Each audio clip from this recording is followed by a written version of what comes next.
this episode of the Teach Middle East podcast, we're talking about talk with Sarah Lambert from Dubai College. We're discussing oracy in the classroom. Communication lies at the center of what takes place in every classroom. But oracy is not just about talking. It requires that teachers and students think carefully about the spoken language they are using. This will, of course, vary from subject to subject and among year groups. But one thing holds true: talk is very important. Now let's talk. You are listening to the Teach Middle East podcast, connecting, developing, and empowering educators. Hi, Sarah. Welcome to the Teach Middle East podcast. Hi, thank you for having me. So today we're talking about talk. And there is nothing I like more than talking. So it looks like we're going to be in for a good time. We're discussing oracy and oracy in the classroom with Sarah Lambert from Dubai College. I will link all her details in the show notes of the podcast so people can become more familiar with her and the work she does there with Harkness and oracy. What is oracy? Let's start basic. Yeah, let's start basic. I suppose at its most basic, it's talk, but it's a bit more than that. And I think in some ways we need to strip back to oracy in its origins. I mean, at the moment, there's obviously a big movement for oracy, and Voice 21 are doing some incredible things in the UK. But actually, oracy isn't new. I mean, talking isn't new, is it? But oracy itself goes back to the 1960s. And the term oracy was actually coined by Andrew Wilkinson in 1965. And he took the term oracy to make it sound like literacy and numeracy. So even as far back as then, there was this view, I suppose, that actually talk is as important as, numeracy and literacy. But in the years subsequent to that, I certainly remember at school, not all of my lessons were oral. There wasn't that much dialogic learning going on. A lot of it was talk, sit, listen, write notes. And I think we lost it a bit. So I suppose if we wanted to define oracy, we could probably say that it's just putting an explicit focus on developing students' spoken communication by developing the way they talk, what they say, how they interact and collaborate with others, and their ability to actively listen, think, and respond appropriately. And I think that's an important strand of oracy, is that it's not just talk, it's not just the words, it's actually how well they listen. So it's the explicit teaching of skills, I would say, rather than simply talk in the classroom. I like that. I like the fact that you talk about listening rather than it just being about talk, because what is the point of just talking if no one is actively listening to you and taking on board what you're saying? That drives me into why it's so important. I mean, think right now where we are currently. Why is oracy important? Yeah, I think there's, as you just said, right now, I think that's the most obvious reason. I think there are four key reasons, but I think right now the current situation makes it such an important aspect of the classroom. I mean, our students are dealing with learning at home on their own. They're dealing with blended learning. They're dealing with social distancing and mask wearing. I mean, our connections and communications as human beings have been fractured. And they're also having to learn to communicate as we are now through distance, through a computer screen, rather than having that immediacy. So I do think with the current pandemic that actually this focus on getting students talking and communicating with one another is critical. And at Dubai College, we're really focusing at the moment on the social and emotional side of oracy, that actually making that connection to another human being is important when some of our students are fully at home because they have to be, because they're shielding, or they've got illnesses that mean they cannot be in school. So those poor students are so isolated that oracy and talking to one another and collaborating with their peers, I think really is important. And actually maybe one bonus in a kind of a slightly, sounds contradictory, but one bonus is actually we're now connecting globally to talk. I mean, the number of Zoom calls and Skype calls and online webinars that you can patch into. So in some ways, the talk is flourishing digitally, but we do feel that students are just missing out on that actual sitting in a classroom face-to-face, because they're socially distant, getting them to pivot in their chairs. How can we get that connectivity back? So I think that's one reason, as an immediate reason, why oracy is really important. And I think kind of now sort of stepping back as a teacher and being a bit more sort of pedagogically focused, James Britton said that reading and writing float on a sea of talk. And I think, again, it's just that if students can't say what they want to say, how do you expect them to express it on paper? I've got 2 small boys and they can talk in many ways better than they can write. They're much more articulate when they're explaining what their ideas are, and getting students to just draft it out. Lauren Resnick has a lovely term. She calls it first draft talk, that actually getting students to just have a go. It'll come out garbled. They'll have to refine it. They'll have to clarify it orally. And the more you do that, when they then commit it to paper, it just makes much more sense because they've already had a practice. They've already drafted it out loud without that panic of committing the pencil or the ink.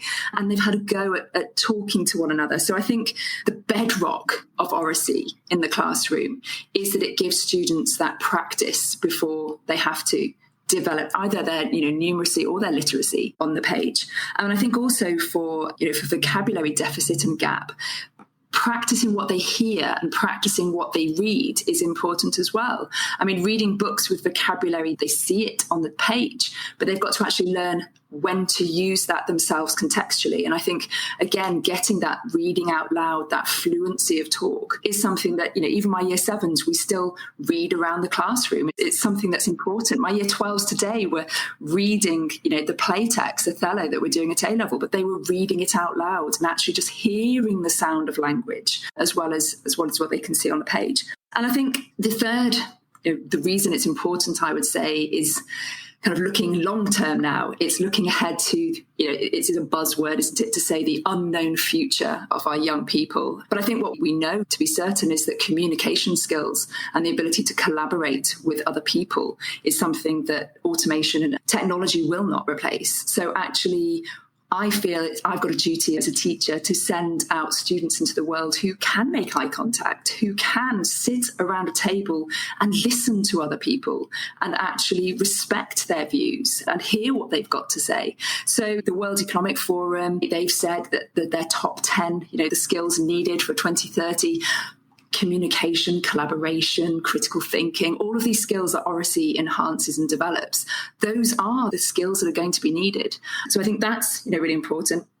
And my final sort of personal view on kind of why it's important, and maybe this is as a woman and kind of out here in the Middle East, but I feel that it's about empowering students and actually giving them a voice, especially minority groups, especially girls, and just having them feel that they've got a right to be heard and that their voice is worth hearing. And for me, I work in the Sixth Form Centre at Dubai College, and for me, it's just giving those girls, it's not the boys don't have a voice, but it's the girls retreat and they're a lot more introspective and they keep their views to themselves.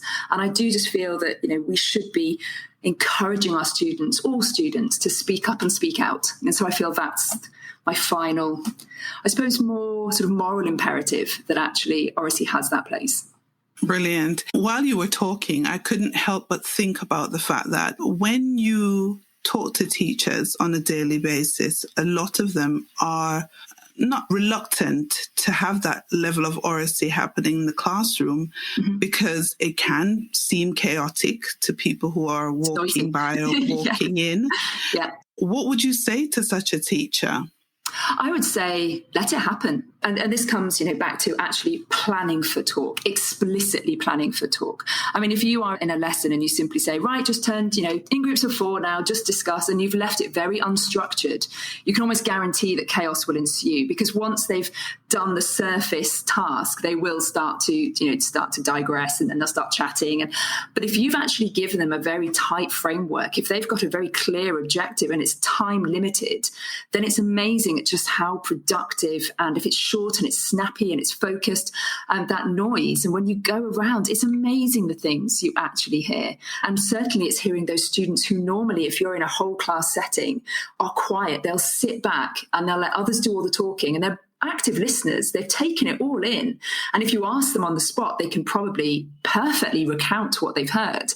But actually put them in those small trios and small groups and actually they'll talk because they have to talk, because otherwise they're breaking down, and they're peer to peer is going to be a lot more productive. And it's the power differential isn't there. They don't feel exposed as much. And that's something that we're focusing on with this social and emotional strand. It's just small trios, pairs and trios, just getting that confidence back again to kind of test out your ideas together and then feed back to the class if you're comfortable, and building it up. Because by the time we hit the sixth form and Harkness, my year 12s today, 40 minutes, I didn't speak. I'm just in the corner listening to what they're saying. And they run their own lesson now. And that's a confidence that can only come through sort of building it together. But you're right. It's not just the risk of noise. I think it's also the risk of unpredictability.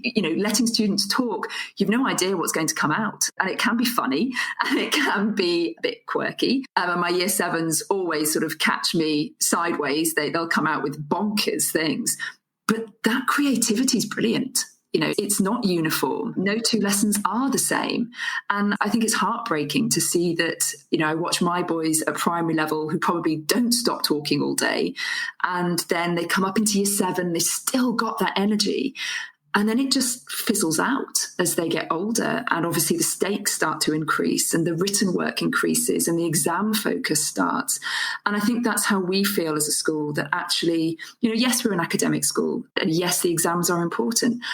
But we want them to start to become more of a byproduct of education, that actually they will do well in their exams, as well as us doing oracy and metacognition and the science of learning and all the other things that we actually think are life skills that will carry on after exams are finished and gone. So yeah, I think, to teachers who are worried about the noise and kind of where it can go, I think it's taking a risk. And that's hard, isn't it? When we are the practitioner at the front and you might be observed, somebody might walk past. But, I have my door wide open. I'm quite happy for people to come in and almost go, gosh, it's noisy in here. What's going on?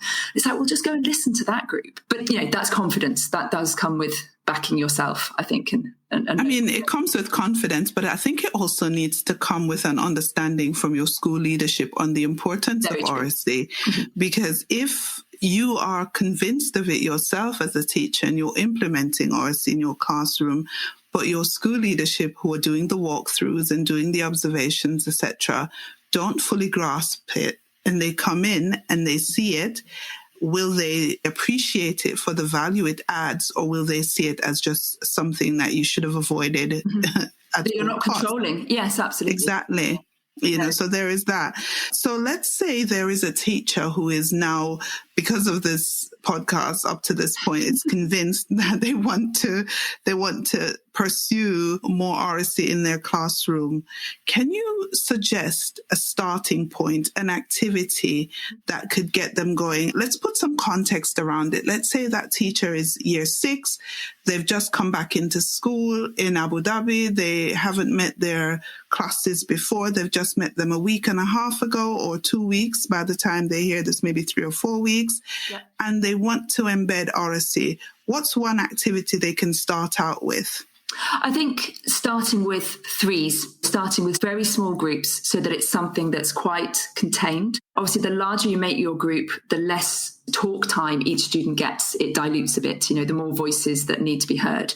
So keeping it small is important. And 3 is the magic number, so to speak, simply because if you put a pair together and one student doesn't want to engage, is having a bad day, feels a bit nervous, a bit reticent, a bit shy, then that dialogue has broken down almost immediately. It's got nowhere to go. And also you can have argument if there's only 2 people, because they'll take polar views and it's I'm right, you're wrong. Whereas if you have 3, what you've suddenly done is you've just diluted it, you've pulled it out of it, that actually 2 people can talk, the third can listen, and you're more likely to get it going then. I'm a huge fan of Voice 21. I sort of, beat their drum a lot. But we're partnered with Oracy Cambridge, and Oracy Cambridge worked with Voice 21 to create the Oracy framework.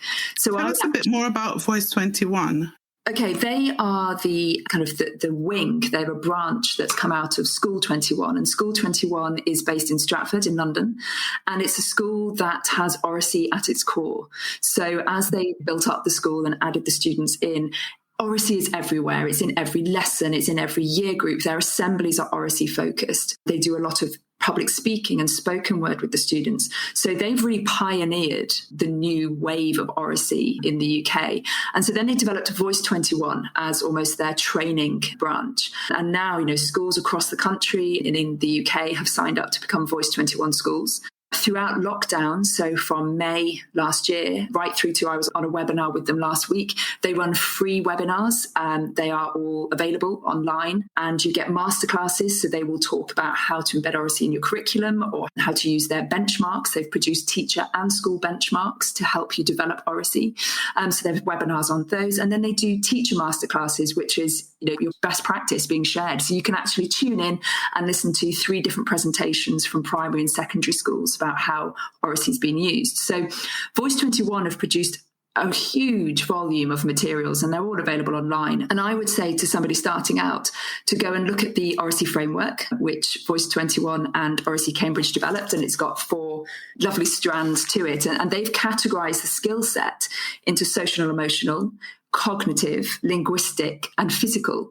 And so if you're just starting out, maybe your key focus to begin with is teaching listening skills in year 6, is actually teaching them to take it in turns to speak.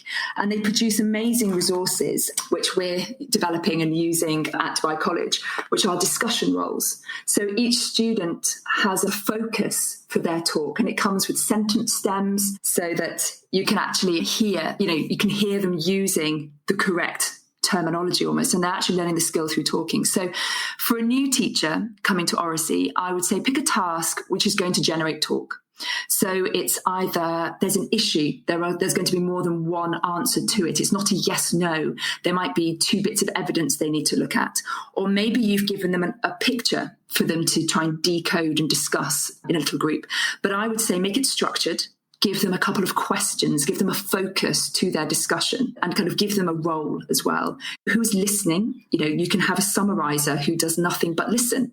And then at the end of the conversation, they say, well, actually, Thomas, you said da-da-da-da-da, and Jane, you said da-da-da-da. And then actually they're having to listen to be able to recount, and you can rotate that. And basically with young students, I'd keep it to 10 minutes, short, sharp tasks. But my year 7s now are very good. They have the laminate of the discussion roles. I think Voice 21 are recalling these talk tactics now, so that you don't feel you're anchored to one position. And they've got the laminates, and I'll say, right, we're doing trio work now. You've got this poem, you've got these 2 questions, you've got 10 minutes. Think about your time. You've got 5 minutes per question.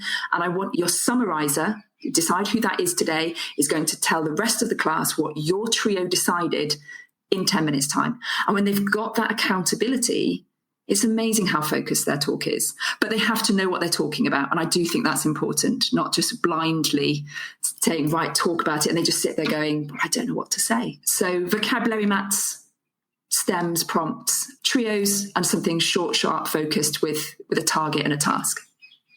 I think them knowing what the topic is obviously is key, but an easy way to do that is to build it in with whatever the topic is that you're actually doing for the subject that you're studying. And what are your thoughts on the fact that a lot of teachers of other subjects, not your languages teachers, but your teachers of mathematics and maybe science, what are your thoughts on the fact that maybe some of them don't see the importance of oracy in their lessons as much as you might do as a languages teacher? Absolutely. And that is the challenge. In a secondary school, I suppose more in primary, you teach a range of subjects. So if you're interested in oracy as a teacher, you're more likely to build it across the day for your students. But you're right. When they're in secondary and they're getting very different experiences in classrooms, I think what we've really just tried to try and help our staff this half term really and into next term is just this focus on getting the students talking and almost activating the students to reduce the load on the teachers, because we are starting to take that strain of trying to have half a class online, half in front of you, engaging 2 sets at once at the same time, and actually just using the breakout rooms and kind of letting them, do that talking. But you're right, in other subjects, what we have again just tried to work with, and in fact, on the Dubai Oracy Hub next week, our computer science department are going to do a presentation, because they're going to show how computer science, the perception will be sitting at a computer screen, just learning programming, but how they're bringing oracy in, again, to almost teach accuracy and to get that screen time away, because they've come to appreciate that actually sharing ideas and spotting the errors in the programming and working together, the learning gain is higher than a teacher telling it to a student. And so we're getting there, but I think with maths as well, we're looking at Harkness in the sixth form. That's the focus of oracy that we've been developing for the last few years. And there it's getting them on their feet, writing it on the walls, and again, verbalizing and talking through. But you're right, it doesn't seem as natural in other subjects, but it's just trying to show, again, small focused activities where they have to talk through their reasoning. They have to explain their hypothesis in science. And students love to talk to one another. And that's not gossiping. It's just, it's that risk on your own, isn't it? Two brains are better than one. And actually, they love that opportunity. So I think when they have it, they seize it. But you're right, in limited curriculum time and in subjects that are very information focused. We were talking yesterday at school about flipped learning and trying to push some of that instructional content home, push that page of the textbook to the homework, let them read that at their own pace at home, and then let them come into school and actually apply that knowledge collaboratively, rather than the other way round, sitting, listening to the idea in the lesson and then struggling at home on those equations on your own. Flip it over and talk it through together. But it's a learning process, absolutely. And a seed has to be sown, which we've done. And now it's just watching it grow and sort of flourish, really. And then it'll hopefully become infectious once the students are talking about other lessons and their skills will start to develop and feed into the other subjects automatically. Then hopefully that wave will start to carry through. But it's not a quick sell, certainly. And nothing is it, if it's worth anything? Yeah, I just wondered. I thought of maybe my past and thinking, how would I sell oracy to my physics department or my maths department? I'm thinking they're probably going to look at me sideways, but yeah. I do think there's a value which kind of leads me nicely into some of the benefits. Because for me, talking by itself is just beneficial just because it helps you to express what's inside of you and to also learn from others through their expressions. So I'm sold. But for the people who aren't sold, and they want to know, what effect will this have on students' attainment and progress? Have you guys looked into any of that? So we have started to, but our research to begin with, so my master's, I focused on Harkness teaching and the impact on student confidence. So I was very clear when I first started my action research was that it wasn't looking necessarily at exam results, for example, or kind of assessment outcomes, because I felt there were too many conflating factors, really, because their prior knowledge, I've only picked them up in year 12. I can't take all that credit coming through. So I wanted to look at, again, back to that social side of things. What was it going to do to their confidence? And the research results were just, it blew us away to the extent we were like, right, we're pushing the Harkness through the sixth form. Because what came out of it was students saying that they'd come into the year not mute, but very quiet, very reticent. They like to listen rather than take risks. But the accountability of sitting around a single table with your peers and making eye contact, and everybody's prepped before they come to the lesson and everyone's sharing their ideas. I just watch students who in a traditional rows pods classroom, suddenly sitting as equals around a table, they absolutely blossomed. And to see that happen, it's one of those moments of being a teacher when you just think, that's amazing. I feel actually something's happened today. And they saw it and the energy picked up. So we're happy and we're confident to say that confidence increases. So that's one output that we've certainly noticed. What we've also seen in the humanities and in the written subjects is actually an improvement in argumentation. So the clarity of writing has improved. And I remember acutely one lesson with my year 10s where they had pre-prepared. So again, it had been a flipped learning lesson. They'd read the anthology piece at home. They'd used guided questions and a PowerPoint from me that had a voiceover. So it was almost like a mini lesson, but they did it at their own pace at home in their homework slot. And then when they came in, they tackled an exam question, but they tackled it in threes. So again, they had that not on your own, you've got other people's ideas, and they talked it through orally. And then it was like, right, you've now got 15 minutes, write that 10-mark answer. And the quality from that one piece of work was just so significantly different to the ones they'd previously been doing in their own time at home, that again, it was just that, I mean, you've always got to see it to believe it, haven't you? And I think we often say that, don't we? If you actually witness the benefit of something, you buy in, don't you? And I just remember thinking, that's incredible. And they found that as well. They just said hearing, as you said before, hearing other people's ideas is a key thing.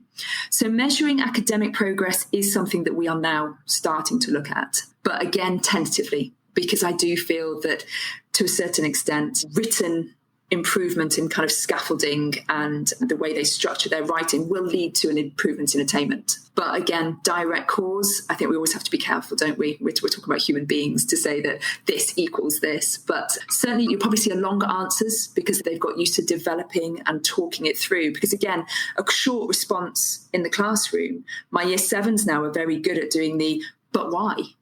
And kind of just waiting and getting their partner to say a bit more. And then, but what do you mean by that? And they've started using those discussion roles to develop that language of just sitting and waiting for the student to go, oh, well, because, and that extension of the answer we're now seeing coming through on paper. Because again, as they're writing, they're thinking, oh, but I need to explain that a bit further. But being able to actually give you quantitative data, no, not yet. But, I think, again, we're trying to measure a skill that's very much hard to record, I think would be, I can certainly measure participation, and we've been looking at that and tracking participation levels of students. There's a fantastic app called Equity Maps that I use for Harkness, and we're training staff to use that in the school. And that records, you kind of track every time a new student speaks, you tap on them, and it web diagrams the whole lesson. So you can see where the pockets of dialogue were. But it does measure how long each student spoke as well as how many times. So you can then start to look at quantity and quality and start to notice that, well, maybe that student only spoke twice, but what they said was very developed. It was quite a long utterance. They gave a lot of explanation, and perhaps it was of a higher quality than somebody who's quite good at just doing the quick but wise. So that child might have spoken 15 times in your lesson, but all they ever did was just throw open questions, which is a skill, but not a skill that they should only focus on. And so I think that's what we're starting to do, is sort of measure the range and type of talk that students are using. To be honest, I needed no convincing, but I'm just playing advocate and saying, listen, if someone out there says, well, what is the relationship between oracy and students' achievement or progress? And I think you can't relate one to the other very much vertically. It just doesn't work because there are many, many factors at play. A lot of times what we tend to hear is that students are reluctant to use their voices. And my thing is, if you don't use your voice, you don't use your power, you lose your power. And so I think oracy helps you not only to develop your voice, but to also use your power as a person, to think deeper before you speak, and to also develop your arguments so that you are expressing truly what you want to express, and also listening for what people are actually expressing. And I think it's a fantastic skill to have as they grow and as they go through life. You referenced Harkness quite a bit in your talk. What is Harkness? So Harkness is a pedagogy that is American by origin, and it was developed in the 1930s by Phillips Exeter Academy near Boston. And it all came about when a benefactor to the school offered a large amount of money, huge, in fact, by 1930s standards, to, as he called it, revolutionize teaching. And he wanted the sitting in rows with the monologic teacher at the front as the power figure through whom all talk went. And he wanted that thrown out the window, and he asked them to come back with a proposal.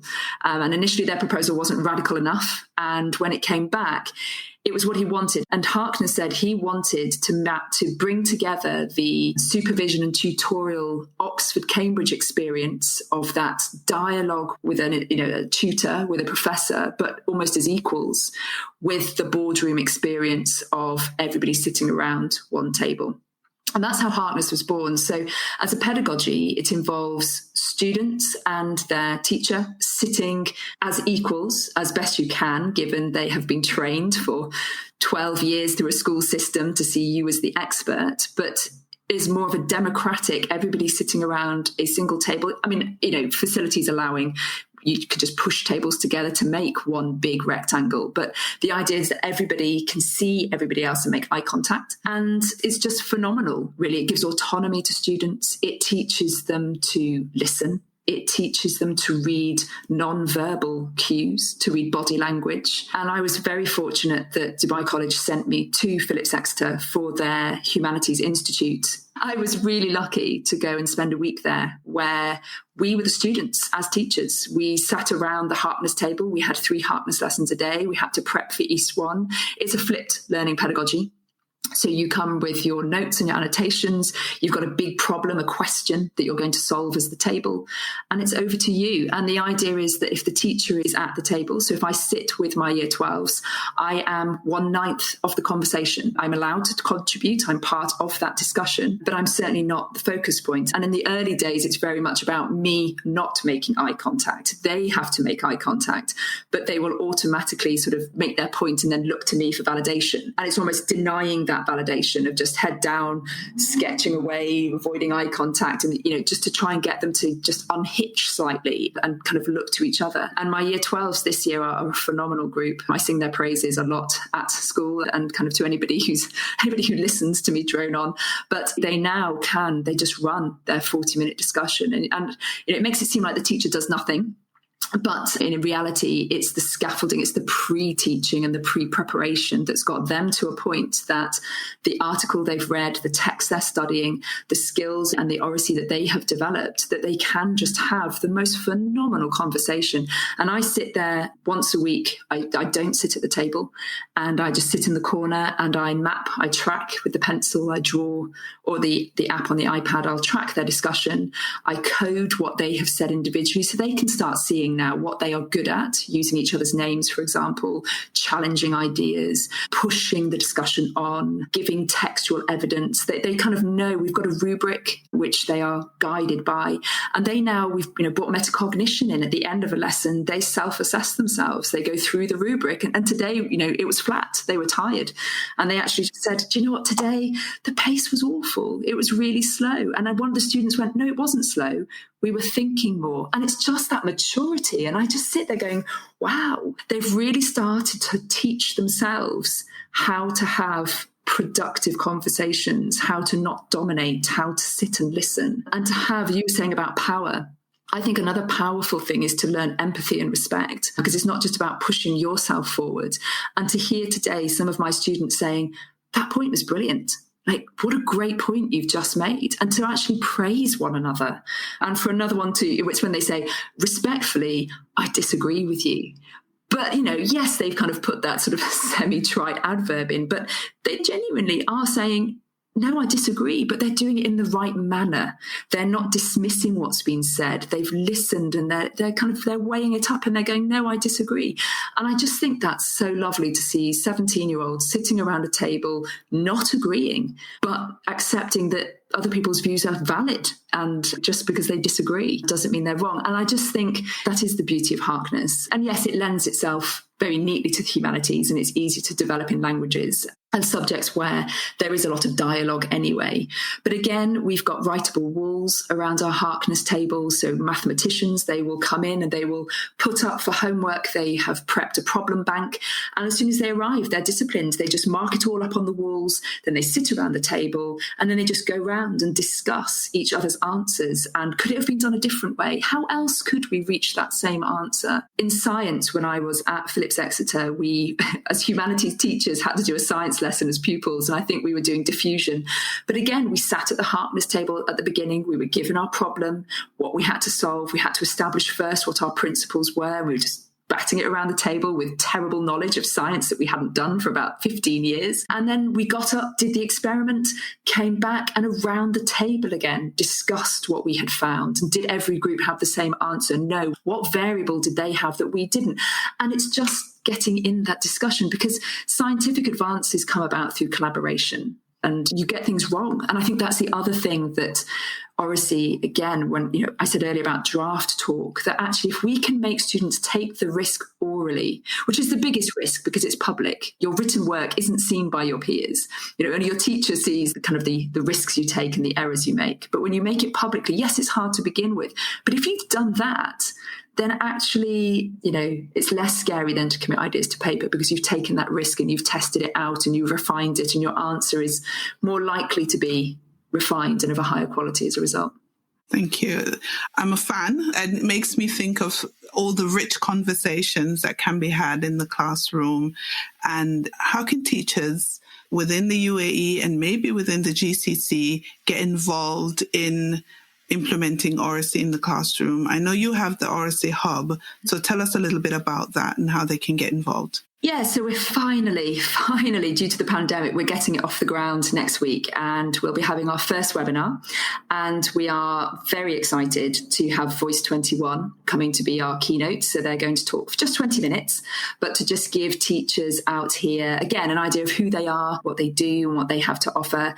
And then Victory Heights Primary School are going to share their Oracy journey, because we've been working with them, and how they've developed Oracy throughout the school and what they've done. As I said earlier, our computer science department will then do a 10-minute practical, small, just focus. This is one example of what we do.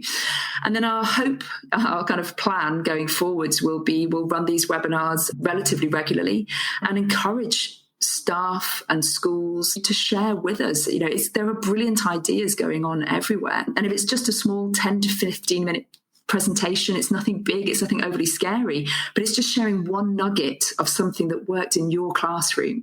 And that's the professional development that teachers really appreciate, is something that somebody else has tested out, it's worked, it's manageable, it's not quite off the shelf, you'll need to adapt it to your own context, but it's something you can just quickly see and go and test out yourself. So that's what we're hoping.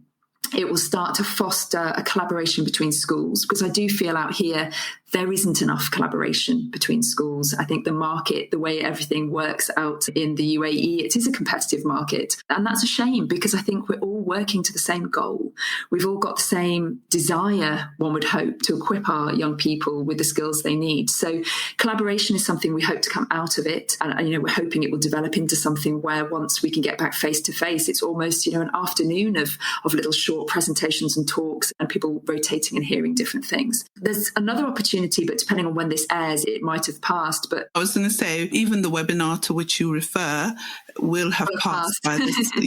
This will air sometime in April. So you're listening to this in April. Afterwards. So we'll have had our first one, but hopefully be gearing up for another one. But Voice 21 are running for the first time as well, an international Oracy leadership program. So we are actively, again, by the time this is heard, it'll be underway.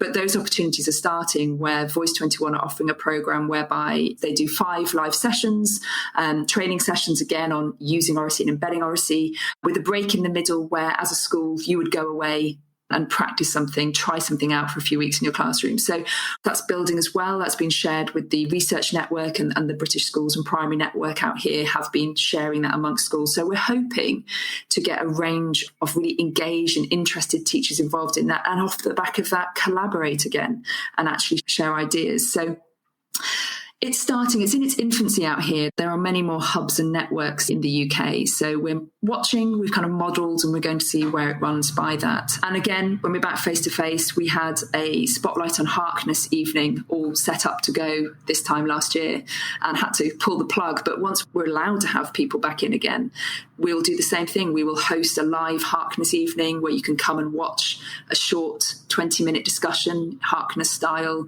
hear from our students, hear from the teachers, and actually, again, see it in action, take some ideas. We're very much about sharing and sort of trying to help people. And I've been into Victory Heights. I've been across and presented at North London Collegiate School. So again, just breaking down the barriers and actually working together, I think, because again, let's talk about it. Let's actually have these conversations like we're having now and just share a few ideas and see what works. And, oh no, that really didn't work for me, and this is why. And that's the diagnosis as well. And I think for any teacher starting with Oracy, accepting that it goes wrong. But unfortunately, because Oracy is public and it's out loud, when it goes wrong, I think teachers do panic and just think, oh, can't go there again. Whereas if we're honest, how many times do written exercises go wrong? How many times have we taught something and then we take it in and just go, I thought that was clear. I thought my instructions were really clear and they've just written on a tangent. But we don't beat ourselves up about that. Yet I think I very much sort of the message I deliver at CPD sessions is have a go, reflect, tweak, and have a go again, because no lesson is perfect, and don't hold yourself to a higher level of accountability for oracy. There are human beings involved and it's live. It's something you can't necessarily, unless you've recorded it, go back and listen to. It is of the moment. But I do feel sometimes there is an anxiety that actually I tried it didn't work.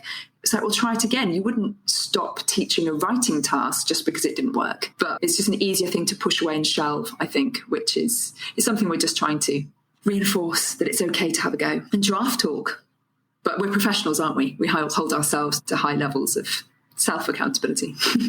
Yeah, maybe that could be one of the things we start with, is a bit of oracy amongst staff. Well, do you know what? The number of times I sit in a meeting and I think we're terrible. We don't listen properly to one another. We talk over each other. In fact, I think if my year 7s were to watch a recording of some staff discussions, they would sit there going, well, that person's not listening anymore. They're doodling on their pad. They've got their phone out.